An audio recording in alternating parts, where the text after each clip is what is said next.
Hi guys, welcome back to the fourth and final part in my series on how to paint a 54mm Roman legionary. Now, if you're new to all this and you want to catch up, I'm going to link to part one in the description box where you'll find a complete introduction to the entire project, and of course I'll also link to part 2 and 3 as well, so you can follow along with the whole process. Now in this video we're basically going to be finishing off everything that we haven't done yet, so that's going to include the helmet, the spear, the shield, and the groundwork as well. So before I get started, as usual, here are all the colors that you're going to need.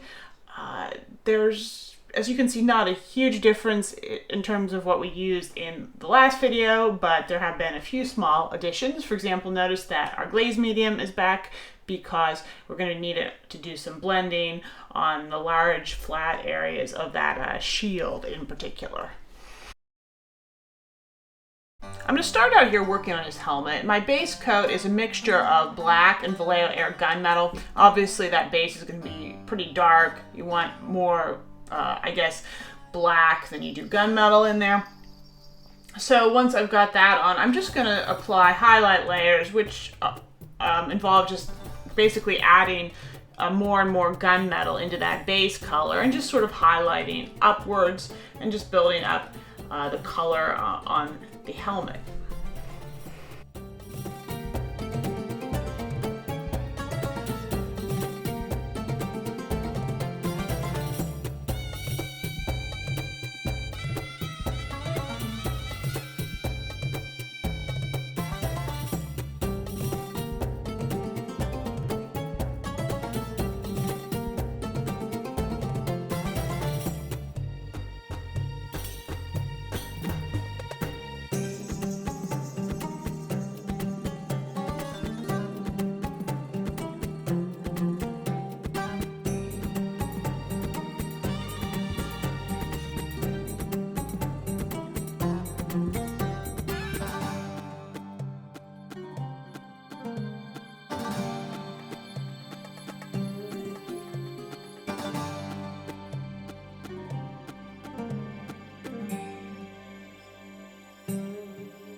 Now I am going to be painting this helmet with some brass accents, and I found it helpful kind of before I completely finish highlighting the steel to stop for just a little bit and base coat those areas, because it makes it kind of easier to see also what areas of the steel I need to continue highlighting and which areas I kind of maybe need to add some darker color to. So I'm just going to take some German camouflage black brown here and using a number 0 brush, I'm just going to carefully go in and just put down and define where I plan to paint that brass later on.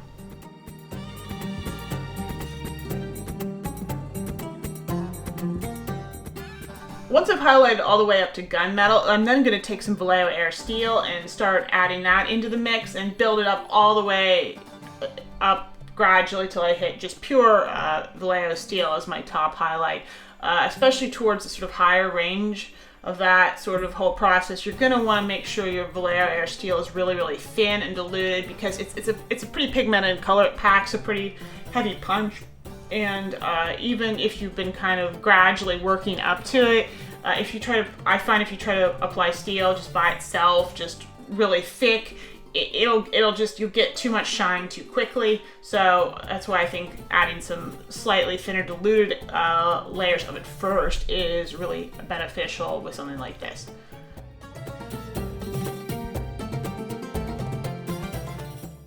Now, generally when I paint, I just work from darkest up to lightest and kind of go like that. But with these sort of metallic colors, I find that sometimes applying sort of a shade to a fully highlighted piece can have some benefits, especially if you make a glaze. And I did that. I mixed some glaze medium with some black, and I used that to help really shade down in the recesses and sort of sculpted details of the helmet once I'd fully applied that steel color. And that can just be helpful to sort of better define areas and also sort of just to maybe tone down some areas that you got too bright, or just make your transitions within the various metal pieces a little bit more gradual. Now I'm going to go in and work on highlighting those brass accents that I haven't done yet. As you know, I already applied the German camouflage black brown as a base coat, and now I'm going to make a mix of German camouflage black brown and some Army Painter Greedy Gold. Now you may remember from part 3 I did some gold work using Vallejo Air Gold, but it really didn't work out very well, and I kind of mentioned at the end of that video that I ended up going back over some of the areas I painted using the Greedy Gold. So in this part, I decided I would just go right to Greedy Gold. I'm not going to mess around at all with the Vallejo Air Gold. But I'm using this basically a similar technique. I'm just kind of adding successively, large amounts of the Greedy Gold into my German camouflage black brown, and I'm going to keep building up till I kind of hit pure Greedy Gold on these sort of accent areas of the helmet.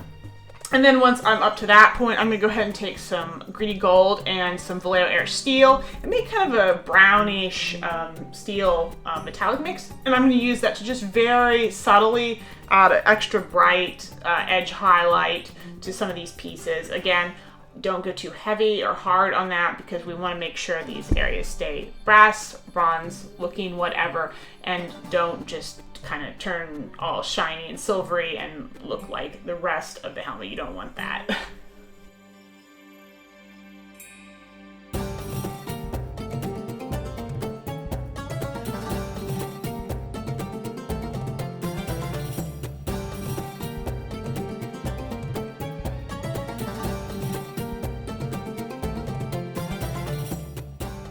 So now I'm just going to really quickly apply some burnt umber as a base coat on the wooden parts of his spear. I'm just doing this now before I put it in his hand, because it's a lot easier to access all sides of it, and once I've mounted it in his hand, you can't really paint the back as well. So it's helpful to have at least some kind of brown color on all parts. I'm then going to glue the spear into his hand. I'm just going to kind of put some super glue down there and just insert the spear. It's a real nice tight fit, so you shouldn't have to do too much. And then I'm going to continue, or go back, I guess I should say, to highlighting the wood. Now, I already applied that burnt umber base coat, but I'm going to apply another one now just to strengthen the color, and also to sort of clean up any areas that might have gotten damaged when I was kind of putting the spear into his hand. Once I've got that done, I'm going to first start building up some highlight layers by mixing a bit of Vallejo saddle brown into my burnt umber, and I'm going to build up just a couple layers of that. You can go all the way up to pure saddle brown if you want, and that just builds up some nice red tones in the wood.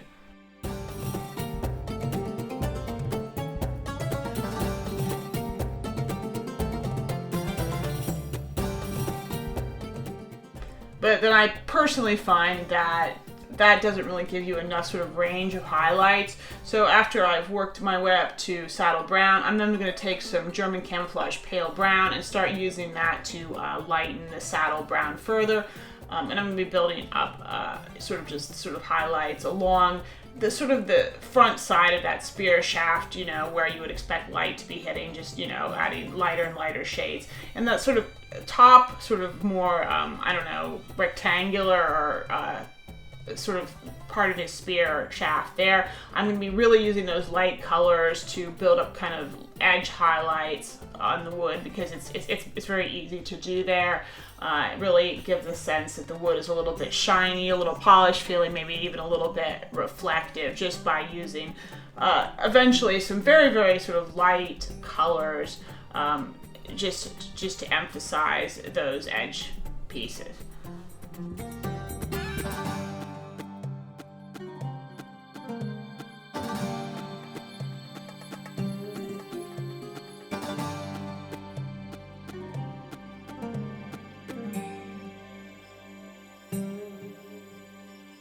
This particular spear has kind of a leather grip or some binding, I guess, around the shaft to make it easier to hold. And it is sculpted a little bit with very, very fine sort of wrap texture. And I actually found it so fine that I kind of used it more as kind of I guess, an option or a suggestion rather than a requirement. I kind of ended up painting in more my own grip pattern here.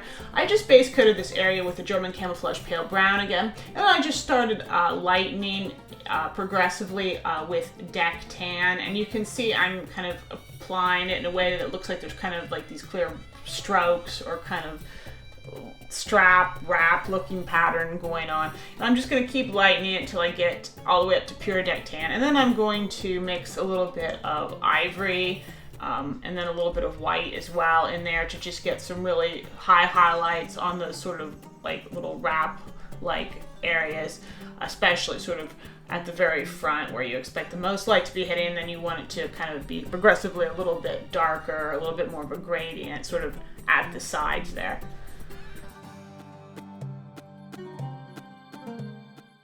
Next I painted the metal sort of section of the spear, and there's also those kind of rivets that are holding it to the wood part. My base here was mostly black with just a bit of the layer gunmetal in it. This is kind of a hardened steel, but it was sort of very black, and it's not going to be shiny like the helmet at all.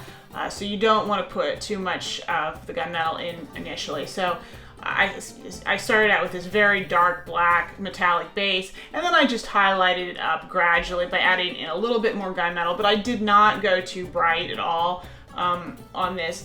I did go up to pure gunmetal, but I then only really used that gunmetal as an edge highlight to sort of make it look like there's a little bit of sort of wear along the sort of the on the corners, on those rivets, and particularly on the point, which you would expect to be a little bit more shiny, a little more polished, kind of sharpened. So you can go ahead and emphasize that a little more. You might even want to go ahead and put a little bit of steel on the point, but that's really up to you. But I think this really does look better if you keep it nice and dark. So that's what I went for here.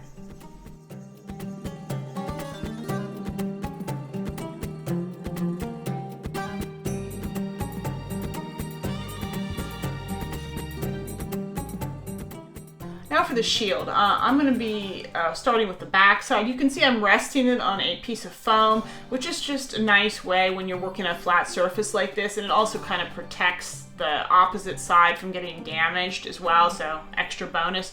Now keep in mind the shield is going to be leaning against the side of the legionary, and this back surface particularly is going to be mostly hidden in shadow, so there's no real reason to highlight this too extensively. And I'll admit I even probably got a little bit more carried away than I needed to. Anyway, I'm going to quickly do the wood area first. I'm base coating it here with a mixture of German camouflage black, brown, and the burnt umber. I then did some very basic highlighting. First with just kind of some pure burnt umber that I kind of built up on there, and then again I mixed in a little bit of Vallejo saddle brown to give it a little bit of a red look, and built that up to kind of all the way up to pure saddle brown, just on especially those sort of outer frame pieces, and a little bit in the middle too. But again, don't worry about really going very high with the highlights here, because it's just not going to show, and it's going to be in the shadows, so there's really just no need to be too thorough here.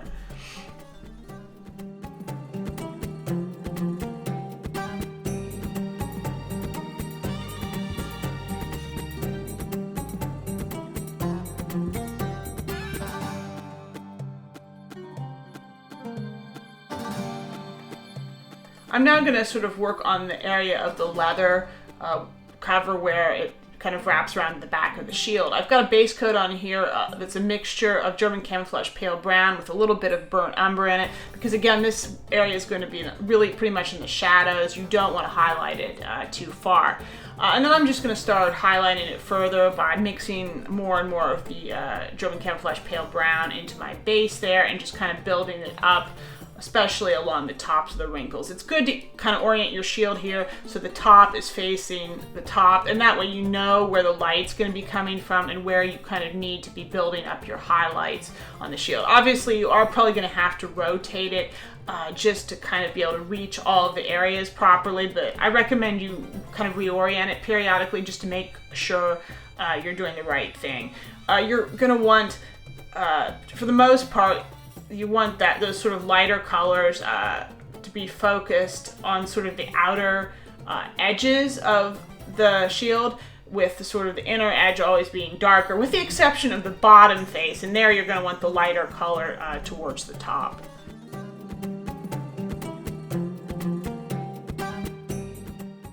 Once I'd highlighted all the way up to German camouflage pale brown, I started mixing in a little bit of deck tan so that I could highlight further and just keep adding more and more highlights to the thing. Though again, just keep in mind, you don't need to go too bright with this, and I'll admit I probably did get carried away. I highlighted more than needed to just because it was really kind of fun trying to put highlights on these little kind of folds and creases.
When I was nearly done, I made a glaze by mixing the burnt umber with some glaze medium, and I used that to kind of shade sort of along the inside kind of edges of the shield, and that was just to kind of blend the shadows and those wrinkles together a little bit better, just kind of to make everything smoother, more coherent.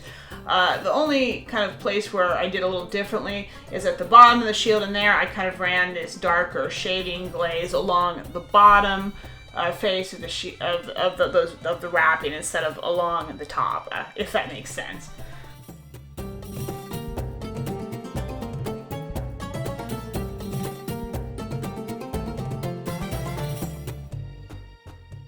So now to do the front of the shield, I'm using basically the same process as I had on the back. The only difference here is my sort of starting base coat is lighter because the whole thing is going to look lighter.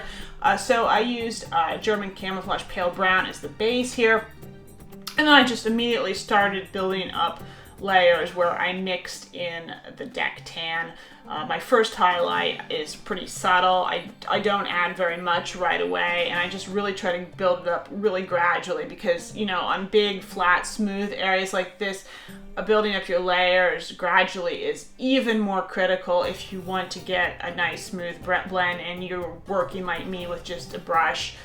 If you have an airbrush, obviously things like this are a lot easier, but if you're doing it by hand, you really got to keep your layers subtle if you want to have any chance of making everything look, you know, as kind of smooth and perfect as you can get. And honestly, this this method, you're never really going to get a really perfect look, but you know, you can still do very well, you know, if you are kind of careful and a little bit patient.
Now there's a sort of leather applique here that's been sewn onto the shield cover, in this case with some sort of decorative tassels hanging down.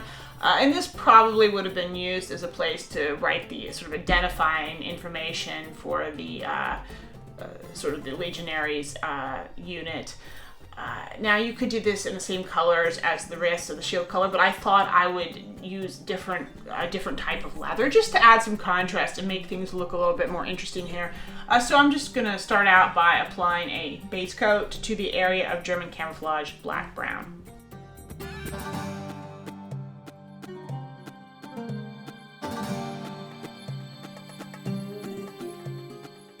Now to highlight this panel, I'm first going to just mix a little bit of burnt umber into my German camouflage black-brown, and then from there just go up to pure burnt umber, and then finally I'm going to add a little bit of the German camouflage pale brown into that mix and add some slightly brighter highlights, but I'm going to try to keep the overall look pretty subtle. You might want to use a little bit of just pure German camouflage pale brown as an edge highlight and to get a little bit of reflectiveness, particularly on those tassels where you've got a lot of sort of like dimension and these little sharp edges and stuff going on. There's just more to edge highlight there. So you do probably want some of that light leather color there just to give good contrast. But I was trying to be careful here not to let the sort of the whole panel get too light a leather color, because I want it to, you know, form a nice contrast with the rest of that leather shield cover.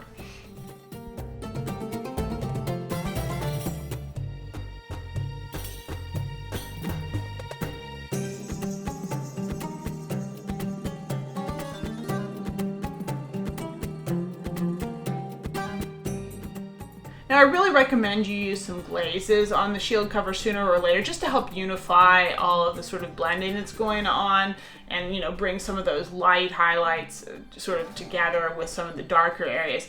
This glaze is just burnt umber with some glaze medium in it, though it's a pretty thin glaze mix, so not too much burnt umber, and that's just because this is a fairly light shield and the burnt umber is pretty dark, so you want to make sure it's pretty diluted, and that way it can't darken things down too quickly. And I'm using it primarily here to help unify the real deep shadow areas on the shield and just darken down a few areas that I feel like got too light.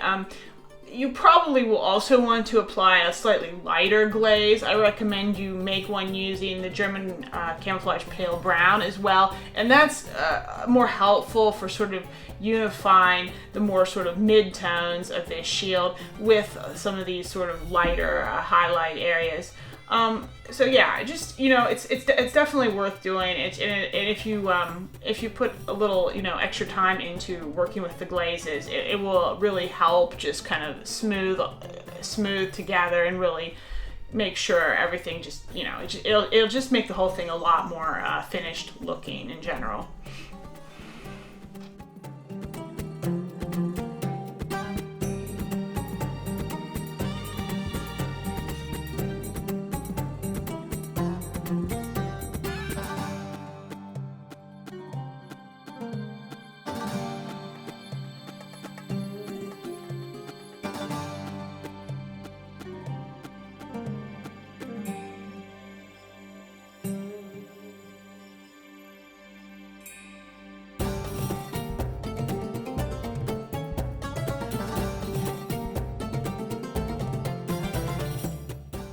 I'm now going to use some really thin white paint and a number 0 brush to paint the Legion identifier onto my little leather applique panel. I'm painting here LEG, L-E-G, 1, Roman numeral 1, A-D, and that stands for Legio 1 Adjutrix. And Legio 1 Adjutrix was a legion that was serving sort of in Pannonia, which was sort of a northern province of the Roman Empire, sort of part of modern Germany. Now, around the time of, or that you would have seen a legionary with this type of equipment. And since our legionary is obviously in a cold climate, somewhere cold with all his furs and, heavy clothing and stuff, someplace like, northern Germany or part of Germany really makes sense for, kind of where he would have been stationed. So that's why I basically chose to put him in Legio 1 Adjutrix, but of course you could find other suitable legions for him as well, like someplace in Britain or England or something, or along Hadrian's Wall or whatever. But I'm going for Germany myself. You see, I made a little bit of a mistake there, and I had to go back in and repaint it. Painting little tiny letters like this and getting them neat. It's kind of fiddly, and you will notice that all the letters are quite close together. There's not really very many spaces between the words. The good news is the Romans often just wrote like this with very little space between their words, and they abbreviated a lot of things, so you don't have to worry too much if the spacing is not good and it all kind of runs together like it does here.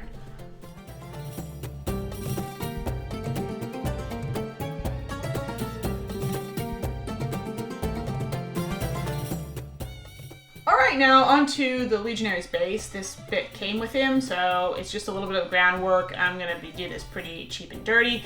I'm base coating here with a mixture of black and German camouflage, black-brown. I want this earth to really look pretty dark.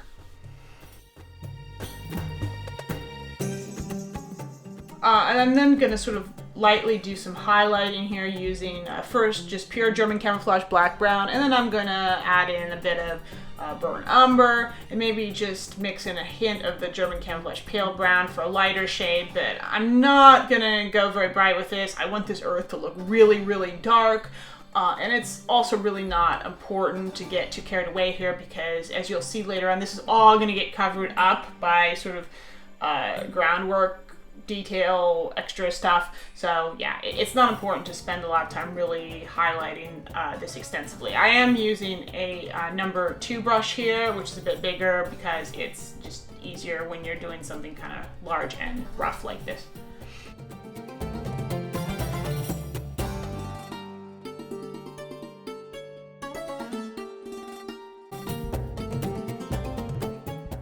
To further emphasize that sort of nice, dark, muddy look, I'm now going to apply really nice, heavy, strong wash of Nuln Oil to the whole thing.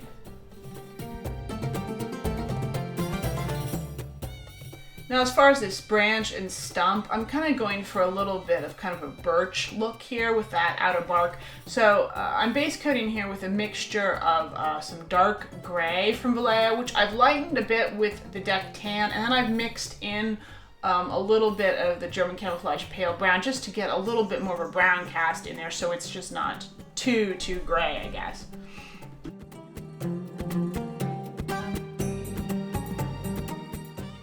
The top part of the stump, where the raw kind of wood is exposed, I'm going to apply a base coat of Vallejo khaki.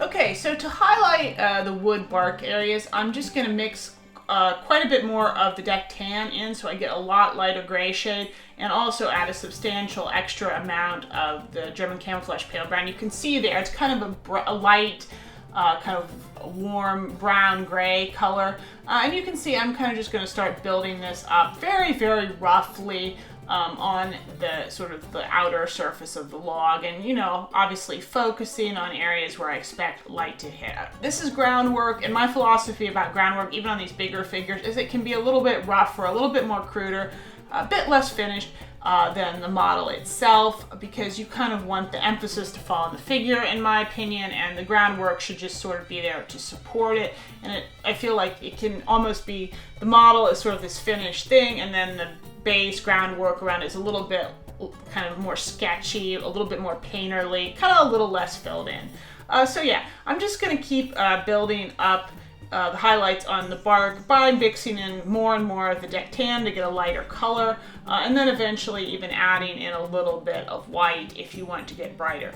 Now, as for the that raw exposed wood part of the stump, I just highlighted that by mixing some Vallejo ivory into my khaki to keep brightening that up, because I didn't want it to be too gray. I wanted a slightly warmer shade, a little more yellow tone there than I had on the bark.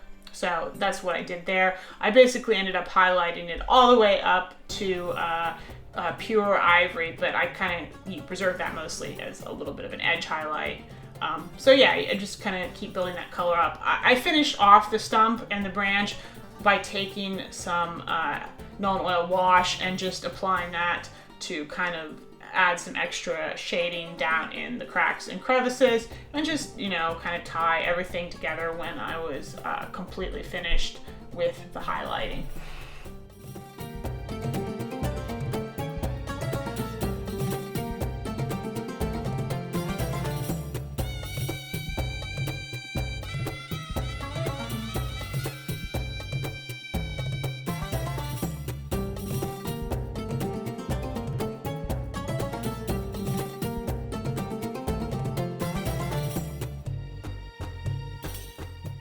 So yeah, we're almost done here. You can see I've now attached the model to his base. I've also attached the shield, and now I'm going to just be adding my finishing touches. I have taken a few sort of grass tufts here. They're kind of dead grass because it's winter, and I'm just going to be gluing those down to the base using a little bit of super glue.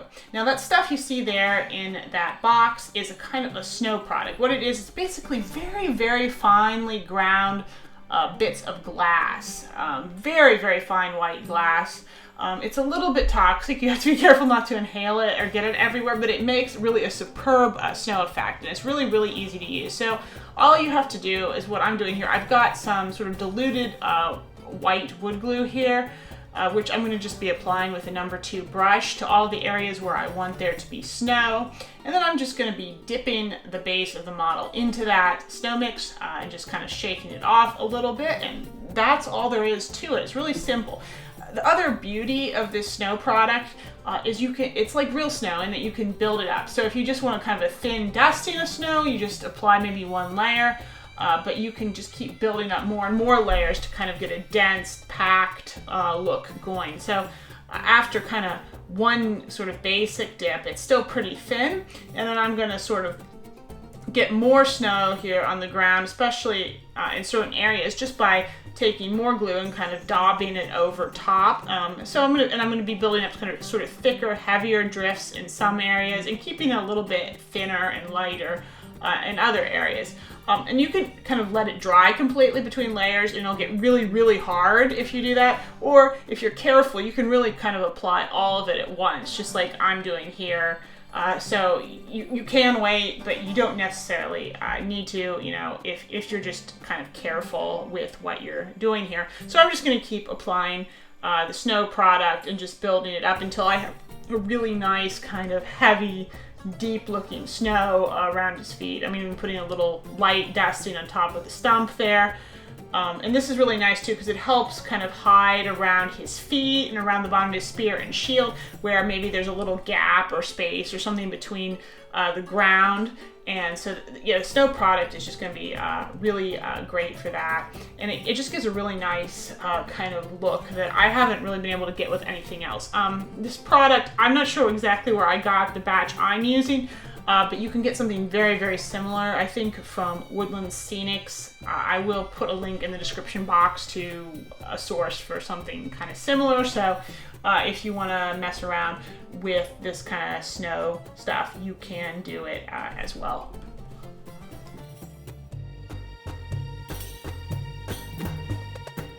So, ta-da! Here is the finished 54mm Roman Legionary. He's glued to his base, his shield has been added, his spear has been added, and you can see I have sort of taken a decorative turned wooden plinth and attached that as well as kind of a finishing touch, and that just really makes everything look nice and polished and presentable, and you can put him in your display case. I had a really lot of fun painting this model. It was a lot of work. This has been, you know, 4 weekends for me, obviously. And there was a lot of time I spent on it that I didn't even necessarily record in the video, and I cut out a lot of bits too that were redundant. So a tremendous amount of time goes into a piece like this, and this is still, I don't feel like, as good as I could do. 54mm, it's probably not something, I mean, I haven't practiced it as much as 28mm, so I'm probably not as good at it. And again, I find that painting things on camera, it makes it hard for me to do my best work because I have to worry about filming things, showing things from the right angle. It just makes it very difficult for me to really do my best painting when I'm doing that. So I'm sure that kind of impacted the quality of the sort of the overall finished figure. Nonetheless, I think particularly the color palette that I used and you know, just the whole tone and look of the model is really, really good, even if, you know, maybe some of the sort of details or painting are maybe not quite as polished as they could be. But I do hope that, you know, this was useful for you guys. This was interesting kind of to see how various painting techniques kind of scale up on bigger figures. And maybe also, you know, you got to see some things which, you know, are useful when you're working on smaller models as well, because a lot of these techniques do still work very well in 28mm, and maybe you'll find useful there as well. So anyway, hope you enjoyed this video. I really want to hear your feedback, of course, in the comments. So let me know if you enjoyed this series. If you want to see me do more of these 54mm series, I'd really like to know about that as well. So yeah, also please like the video, share it with your friends, of course, and subscribe to the channel if you haven't gotten a chance to do so already. So that's all for now. Next time I'll probably be back to doing something more wargaming scale. For everybody who was more into that. So yeah, I'll be seeing you next time.